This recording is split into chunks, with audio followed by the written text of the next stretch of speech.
You gods of wedlock, and you, Lucina, guardian of the nuptial couch, and you who taught Typhus to guide his new ship to the conquest of the seas, and you, grim ruler of the depths of ocean, and Titan, who portioned out bright day to the world, and you who shows your bright face as witness of the silent mysteries.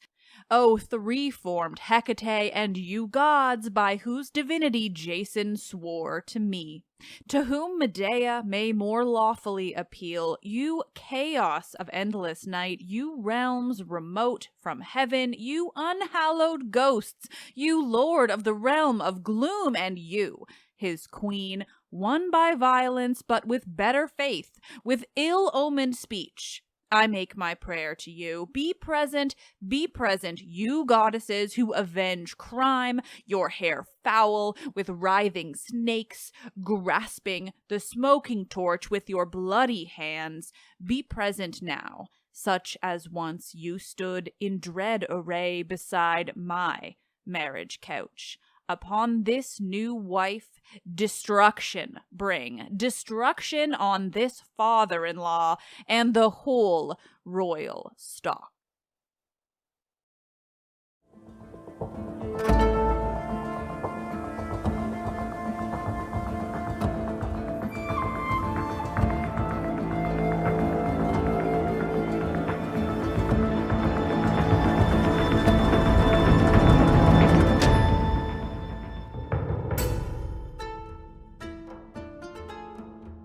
Oh, hi, hello. Welcome. This is Let's Talk About Myths, baby, and I am your host, Liv. Diving into Roman tragedy for the very first time? Because it's Medea. We are still deep in what I am calling, just Roma month, but which is in honor of August, Augustus / an attempt to keep his ghost happy. Not really. I don't really do the keeping Roman emperors happy thing, but regardless of their ghosts and whether or not they have the same weird Zuckerberg-esque hairstyles that their living bodies had, really it seems like a fun theme to try out for August, the month named for Augustus, the first emperor of Rome and man with a super odd haircut. But thank fuck, we don't need to cover too much Roman history to get into today's play, because, well, I am still me. And thus, in deciding on my first ever Roman play, I just went with Medea, because obviously. Still, as obvious as it might be, Seneca's Medea is also a play that has been brought up to me by so many guests as kind of like a go-to, I guess, a good introduction to Seneca as a tragedian, and apparently it's seriously violent. I mean, who doesn't love that, right? I'm excited. So today we are diving right into that play, and in my usual style, I'm going to be reading it as I write these scripts, so you're going to be learning along with me what's happening. Not that I don't know Medea pretty well, and probably so do you at this point. And fortunately, I will also be speaking with a guest, Lauren Ginsberg, who will join us to talk about Seneca as a tragedian and all about his version of Medea. And yes, I've already warned Lauren that I will be comparing it to Euripides' Medea because I am physically incapable of not doing so, and have no desire to even try, frankly. I'm nothing if not honest about my love for that tragedian and my desire to defend him at all possible opportunity. But well, that's for another time. That episode will air once this series on Seneca's Medea is finished. For now, we've got to get in to this alternate Medea, this Roman Medea? But of course it all still takes place in Greece, don't get me wrong. But before that, just a quick reminder for any locals that if you're anywhere near Victoria, British Columbia, I will be doing a book signing at the Indigo in Mayfair Mall on August 26th from 12 to 2 p.m. Come by with your books or buy some there and I'll sign away or I'll just say hi, and I will even have some leftover merch with me to give away to the first people that I see who want it. It'll be fun.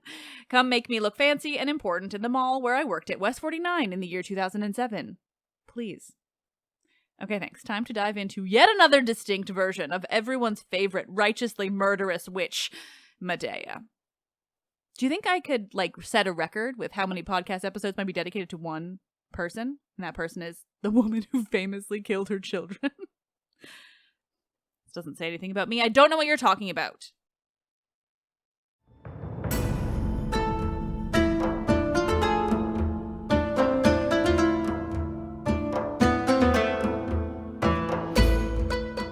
This is episode 224.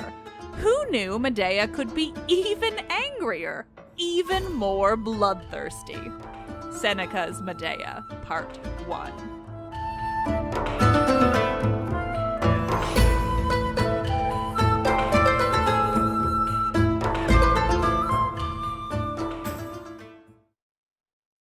One of the translations I'm using today, by everyone's favorite translator of the Odyssey, Emily Wilson, opens the introduction with the line, quote, "Seneca's tragedies are intense." That is probably the one thing I knew about Seneca before going into this and his tragedies, and also one of the main reasons that I'm excited to read this one, not to mention one of the main reasons that I'm happy to deviate from my beloved Greek tragedians. I say tragedians, I just mean Euripides. The intensity and the Medea of it all, like, that is what it took to sell me. Now, I'm referring to Emily Wilson's translation primarily, for now at least, but long passages quoted, like the one at the top of the episode, will be slightly adapted from the public domain translation by Frank Justice Miller. And by adapted, I just mean I like to do you all and me a favor by changing words like ye and thou and didst to words that we actually use in this 21st of centuries CE. As always, everything is listed in the episode's description. Seneca, whose full name was Lucius Annaeus Seneca, was born somewhere in the first years of... What do we call it when the dates that we've assigned to history switch between BCE and CE? I don't know, the first years of the Common Era, I suppose. But let's not go forgetting that even saying that still leaves all of human history's dating system arbitrarily assigned to the life of one random dude. Still, that's when he was born. Seneca, I mean, not the random dude, somewhere in the first few years of that switch over between 1 and 4 CE. He was born in Spain, too, very much part of the Roman Empire, but not particularly close to Rome. He lived during a particularly tumultuous time, too. Without having to dive into Roman history, I'll just say that he lived during the reigns of the emperors Tiberius, Caligula, Claudius, and Nero. Fortunately for all of us, 2 of those names are famous enough that I think you get the picture. It must have been really something to live through the reigns of 2 of the most famously awful Roman emperors. I had no intention of going even this deep into his actual background, yet here I am telling you that Seneca's older brother became the governor of southern Greece, and even gets a shout out in the Bible for something or other that I don't particularly care about, but had Christian implications, apparently. And his younger brother was the father of Lucan, who famously wrote The Civil War, a text I was supposed to read in university but managed to successfully avoid while still passing the class. Yes, this episode will feature many references to my general disinterest of Rome, which has indeed spanned my entire classics career. Still, quite the important family. They were wealthy and well-respected, but even still, Seneca really made this career for himself, taking the Roman tragedy world by storm. I assume, I just want to use that phrase. Seneca was a Stoic philosopher, too, but much like my general disinterest in Rome, I don't particularly care for the philosophers either, Greek or otherwise. So that's about all I'm going to say about that. That's a lie, actually. More is going to come up later, but it's going to be brief. Maybe one day someone will come on the show and convince me to actually care about ancient philosophy, but today is not that day. For now, the important aspect of this part of his life when it comes to his tragedies is the idea that, like, at least according to this edition's introduction, because that's all I've read, Stoic philosophy, quote, believed that the universe is controlled by a reasoning power, God or nature, fate, associated with primordial fire, and that causes everything that happens. That and that such fire emanated through the souls of both humans and animals. They also had a lot of complex views on emotions, not that they shouldn't be experienced, but more that, if I understand it, the most commonly experienced emotions are based in falsities, and it's more about finding the truths within and experiencing those rather than the false feelings of daily life. Let's not think too hard about it. Seneca specifically, though, was seriously concerned with one emotion: anger, and the ways that such a strong emotion can distort one's rational judgment. He wrote a treatise on anger, and another on mercy. And well, if you can believe it, that interest in examining anger and mercy is going to be particularly relevant in Medea. Finally, while I can't go too deep into the details of his history and the history that was happening all around during, the reigns of those very specific emperors, there are bits that are relevant and important. The dating of his plays appears to be uncertain, but it seems as though most, all but one, were composed before Nero took power. Rather, they were composed during the reigns of either Tiberius, Caligula, or Claudius. This is relevant because, well, a lot of his plays center around ideas of tyranny, concepts that he would have been more than aware of, living during that particularly tumultuous time in Rome's history. Like, if one man's life can span 4 emperors, a lot is happening. And as the introduction to this edition says, quote, as a provincial who rose to enormous influence and who suffered exile as well as enjoying great wealth and prestige, he knew how quickly fortune can change, how easy it is for emperors to behave in cruel and savage ways, and how dependent people may be on the whims of those in power.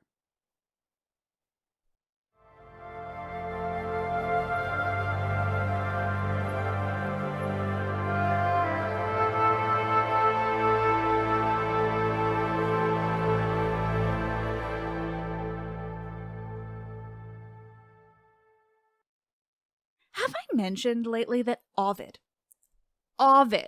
also wrote a play about Medea? And that it's lost? And that is one of the biggest travesties in Roman literature? Anyway, that's a thing. But thankfully, we do have Seneca's.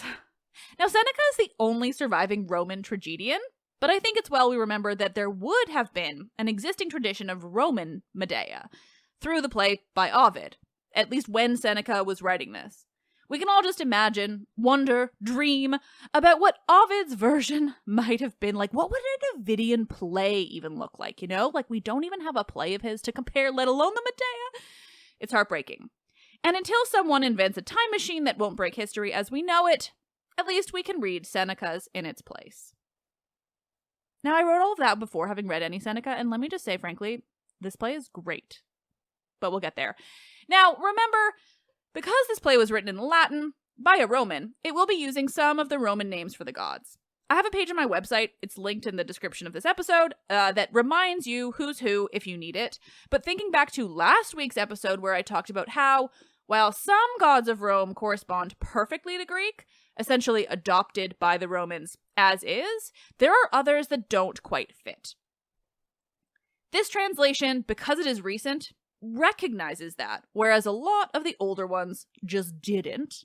Particularly because this is, a Roman writing of a Greek myth. For instance, Hera is called Juno because Juno is basically Hera. It's fine.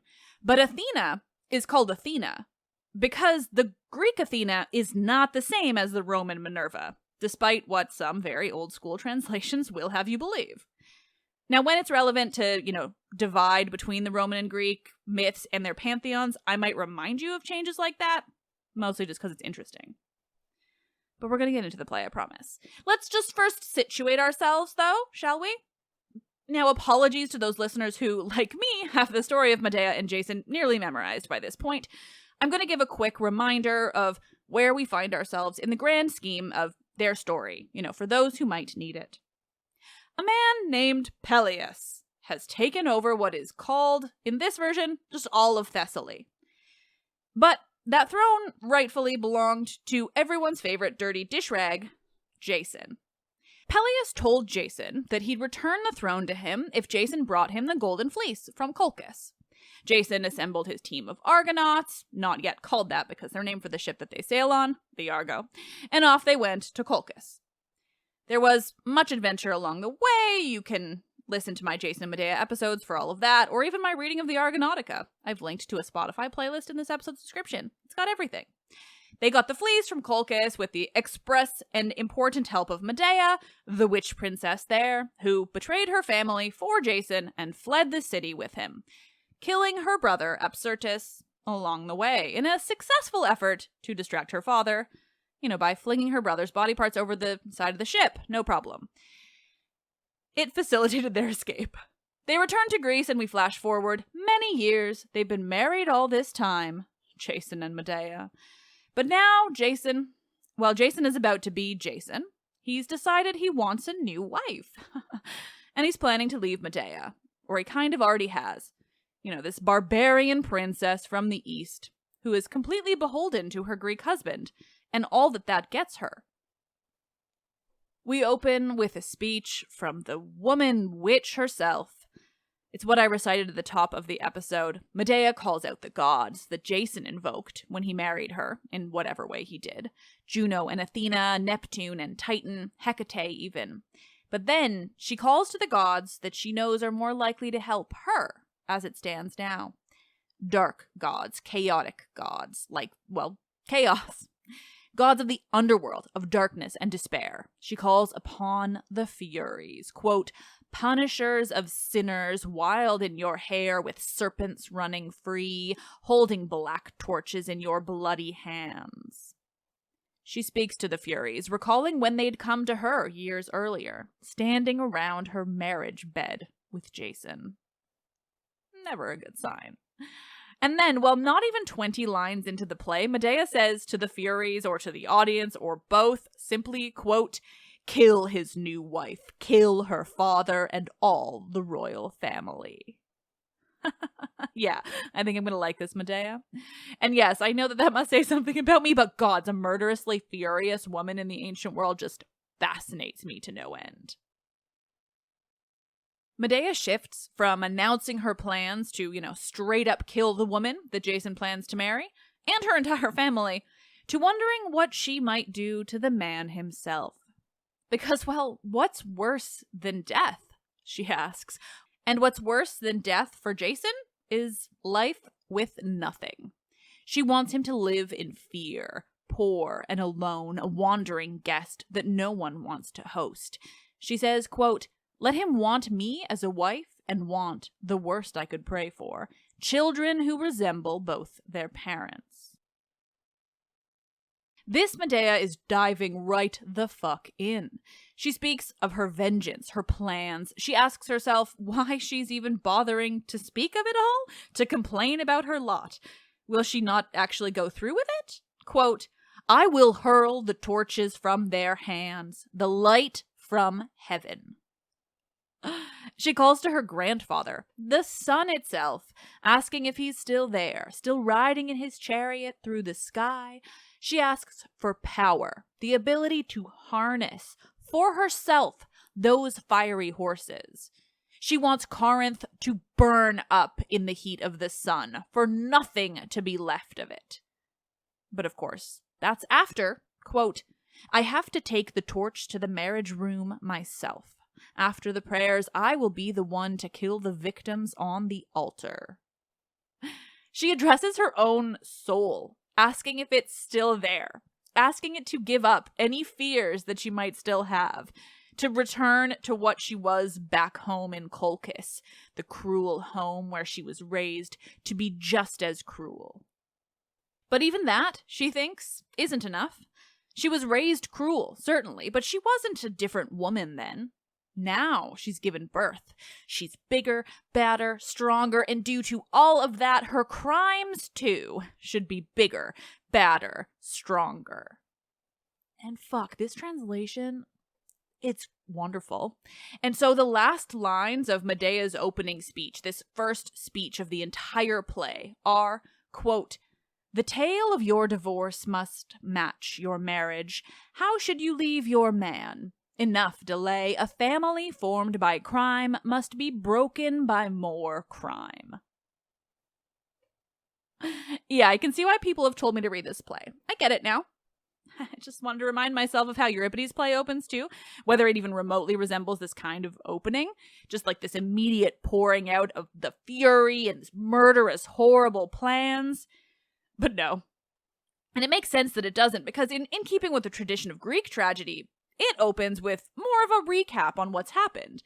It's Medea's nurse who has the first speech in Euripides, speaking of all that's led up to that moment.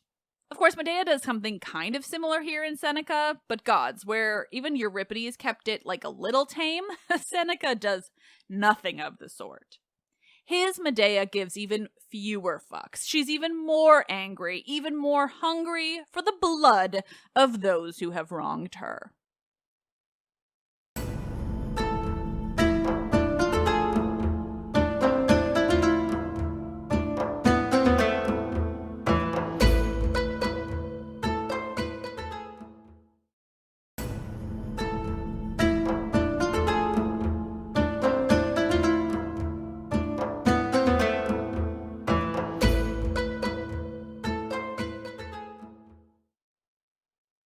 The chorus sings of a wedding. They sing an epithalamium, literally a song in celebration of a wedding.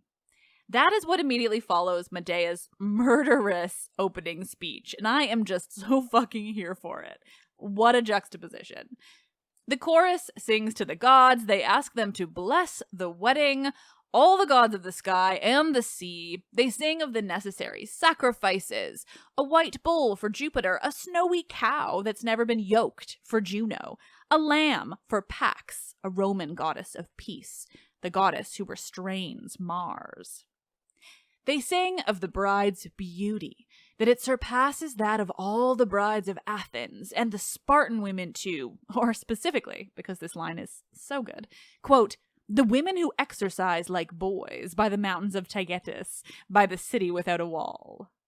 That's the Spartans. It's just so good. She's more beautiful than Boeotian women, too, they say, and the women of all the rest of the Peloponnese. And well, if the bride is beautiful, the groom is her equal. The chorus sings of Jason's beauty. Yeah, he's hot as fuck, apparently. They say that if he was to be judged on his looks alone, Jason would beat out Bacchus, Apollo, Castor, and Pollux. High fucking praise indeed. It explains a lot about Jason, too. Beautiful people can get away with a lot of bullshit that the rest of us cannot. It certainly checks out with that one.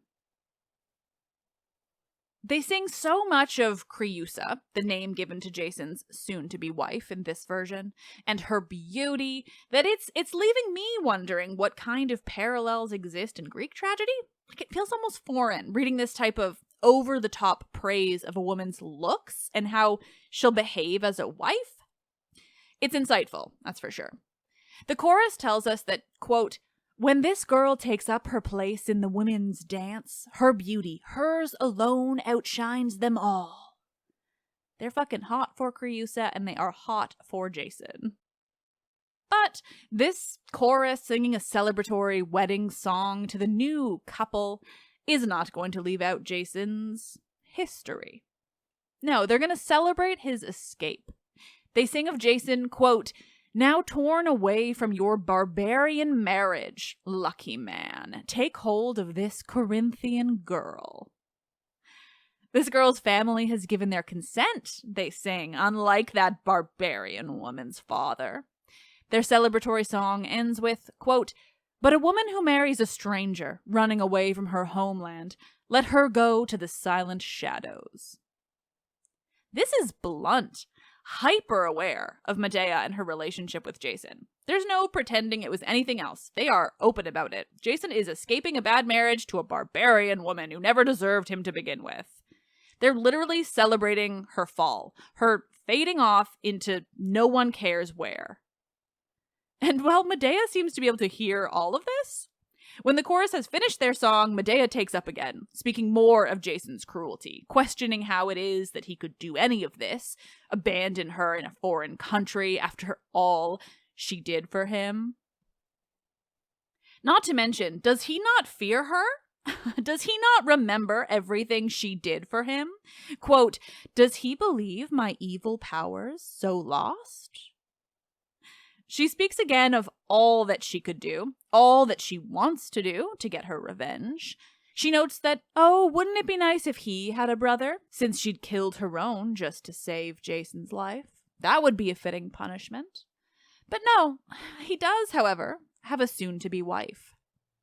Medea recalls all that she's done, the crimes she's committed for Jason, stealing the pride of her father's kingdom, the golden fleece, murdering her brother before her father's own eyes, scattering his body parts into the sea. She recalls how she killed Peleus, the man who'd stolen Jason's kingdom, how she cooked him in a bronze pot. She notes, and I like to imagine she's laughing here, something dark and twisted, that she wasn't even mad when she did all of this. She was just driven by her love for him. She shifts, though, to seemingly no longer fully blaming Jason for his actions. He's being forced to do this, forced to marry Creusa by her father, the king, Creon. He is the one to blame. She wants to spare Jason now, it seems. She wants him back? No. It's Creon who's causing all of this tragedy, ripping her children away from their mother. Quote, "Let him be hunted down. May he alone pay as he deserves. I will heap deep ashes on his house." Silence! Medea isn't alone. Her nurse is there, and it seems she's been listening to all of this. Listening to Medea's ranting and raving, her lust for blood and revenge, and finally, silence!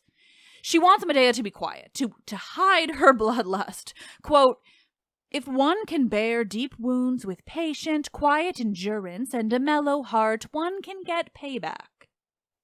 Medea and her nurse go back and forth. Her nurse is trying to get her to calm down, to see sense, and maybe consider being just like a tiny bit less murderous in how she's speaking about, the princess and her new husband. Medea, though, nah, she is not having that. And when her nurse reminds her that, well, she doesn't really have anyone or anything left, so, maybe she shouldn't try to make things worse for herself, reminding her that her friends from home, her relationship with her family in Colchis, all of that is gone. Medea says, quote, "Medea still survives. Here you behold the sea, the earth, sword, flame, the gods, and thunder." Translation, I am a fucking witch, goddess, princess, barbarian, and I will absolutely fuck up the people who have wronged me.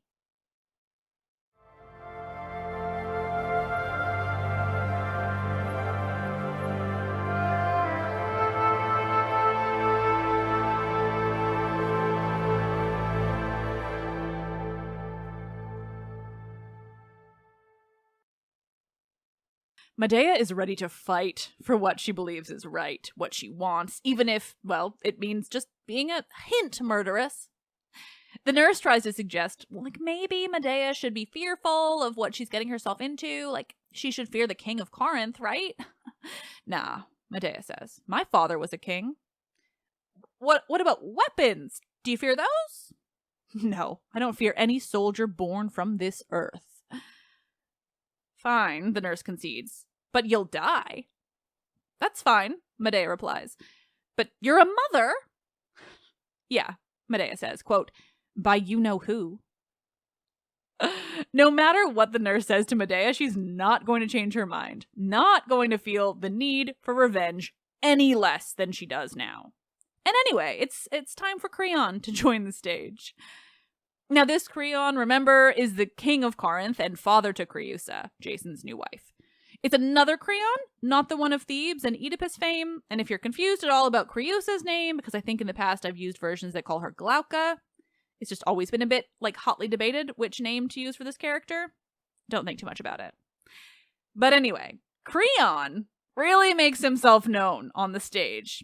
He walks on, takes one look at Medea, and says, quote, "Medea, poisonous child of Colchi and Aeetes, have you not yet got yourself away from my kingdom?" Not one to mince words, this king. "Why in the fuck are you still here?" is all he has to say to Medea. He speaks and, well, he seems to be speaking both to her and not to her at all. He's talking to her and about her. He's planning to have her killed if she isn't going to leave. He guesses she wants to hurt him, that she's a threat to him. He worries so much that he directs his guards to keep her away from him. Meanwhile, Medea's just "Excuse you, but what exactly have I done that warrants exile?" He doesn't really have an answer, besides to point out that she needs to submit to him. Ugh. Submit to those more powerful than her. Which she's yeah, whatever, I'm gonna go home, but the man who brought me here should be the one to take me there. "Oh no," Creon says, "that my decision is mine. It's made. Jason's not leaving." He's reminding her that she needs to leave and she needs to do it alone. He does, though, give Medea at least the chance to speak her mind, to plead her case. I don't think anyone believes he will change his tune about her, but she's being given the time to speak. And so she does. She speaks of power and justice, of unjust and arrogant rulers seizing power for their own. She speaks of authority, everything she learned in her own royal home, all the lessons she learned from being the daughter of Aeetes, famously tyrannical king of Colchis. And she learned a lot by being the daughter of Aeetes. She speaks of her home, her place as a descendant of the sun itself. She speaks of her homeland, even making the connection between Colchis and the Scythians, the Amazons, speaking of fearless women warriors surrounding her. Medea speaks of her life in Colchis, how she was sought after by suitors who now she seeks. She speaks of fortune and fate. And of course, she speaks of everything she did for Greece when she saved Jason and the Argonauts, when she helped them succeed in their quest. Quote, I am their savior. And then she reminds everyone of all the heroes that were on that ship, all the heroes that she helped and saved. People like Orpheus and Castor and Pollux, people like the sons of Boreas, all the men on the Argo. And that, quote, their leader I pass by. No thanks are due for him. No debt is owed. I brought back all the rest for you. Just him for me. This Medea seems a little bit more attached to Jason, like still in love with him in an interesting way. But then, most importantly, she says, quote, I will confess, but this is one my own crime. The Argo's safe return. If she'd remained at home in Colchis, if she'd stayed away from Jason like her father wanted to, if she'd remained a virgin, Medea says, then all of Greece would have been lost. You, Creon, your son-in-law, would have died in the fiery jaws of a bull. So, she says, quote, let fortune press what charge she will upon me. To have saved such heroes needs no saying sorry. Whatever prize I won from all my crimes is in your hands. Condemn me if you wish, but give back my sin. She finishes by telling Creon that all she wants is to stay in the land of Corinth. She doesn't care where. He can give her a hovel, some dark corner, distant, any place where she can live with her pain without having to leave. Gods, this Medea knows what she's doing. She knows how to manipulate, but with the truth, it's all true. Where would any of them have been if she'd let Jason die in Colchis? If she had let all the Argonauts die? Well, the answer's for another day.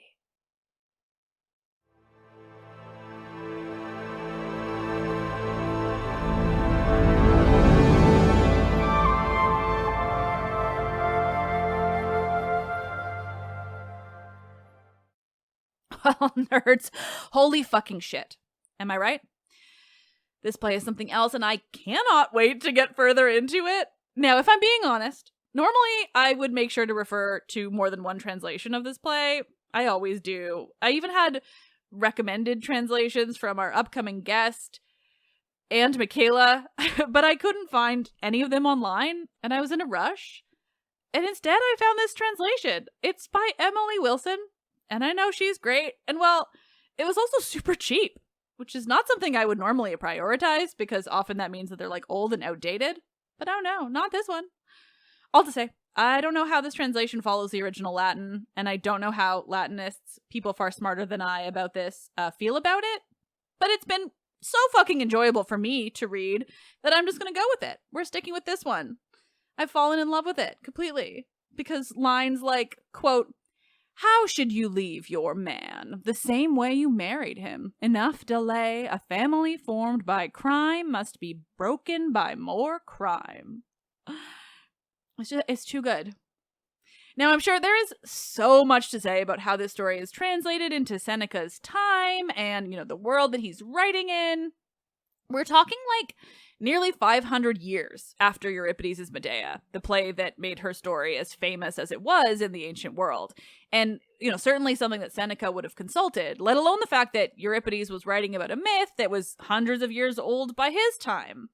But it's also important to note that the Argonautica by Apollonius, the most famous surviving Greek version of that, the epic story, would also be something that Seneca would have known of, whereas it came long after Euripides wrote his Medea. Now, this was probably a bigger, more important myth by the time of Seneca, than it was for Euripides. So he can play around more with the implications of the Argo itself, like the heroes on it, just as Medea's done, in that last speech. And of course, there's all the Rome of it all to consider when looking at, what this version is focusing on. For instance, I'm pretty sure divorce was more of a real thing in Rome. And so it seems to, be a little bit more deliberate in this case. Like, Jason is leaving Medea in a legal sense. Whereas the major issue in Euripides is more that she wasn't Greek at all. And so their marriage kind of wasn't particularly legal to begin with. But because I'm not familiar enough with ancient Rome, let alone during Seneca's time, we're going to leave some of those points to my conversation with Lauren Ginsberg. Let's let an expert talk about the implications of Seneca's time and how they affect Medea's story. But next week, more of that story. And boy, am I excited. Now, last week I was so fucking out of it that I didn't even remember to include a review. So back to it. As always, here's a review from one of you amazing listeners. Thank you all so much for reviewing the show. It means like the whole fucking world to me. Honestly, and I seriously can't say that enough. This one comes from India, too, from a user called, and what a great handle, Wandering Mutant 879. The best way to get into Greek mythology. Greek mythology with Liv's humor and feminist interpretation sprinkled all along is all my nerdy soul could ever ask for. Keep going. You don't know how much of a pleasure it is to hear you talk. To the point where my only motivation to go to college is that I can listen to Myths Baby podcast when I walk back to the metro station. So please keep going. Love and support from India. Thank you so much. That's a lovely review, and I'm so glad I'm keeping you entertained enough to go to college. To the rest of you listeners, if you haven't already, consider leaving me a 5-star review on Apple, and maybe I will read it on here, because I love them, and you're all the best, and honestly, they help with the show a lot, like a huge amount, and not only when it comes to just my own self-worth, they help with that though too, a lot. Unfortunately, all I have access to is Apple reviews, but if you happen to have another place to review the show, please do, and please feel free to send me a screenshot of that review via email, mythsbaby@gmail.com, because I'm more than happy to read reviews from elsewhere. I just don't know where else they might exist without someone telling me. Let's Talk About Myths Baby is written and produced by me, Liv Albert. Michaela Smith is the Hermes to my Olympians, perhaps more colloquially known as the assistant producer. The podcast is hosted and monetized by iHeartMedia. Listen on Spotify or wherever you get your podcasts. Help me continue bringing you the world of Greek mythology and the ancient Mediterranean by becoming a patron, where I'll get bonus episodes and more. Visit patreon.com/mythsbaby or click the link in this episode's description. I am Liv, and I love this shit. I don't want to say that Seneca is, selling me on Rome, because let's be honest, he's not. But he sure is selling me on Senecan tragedies of Greek myth.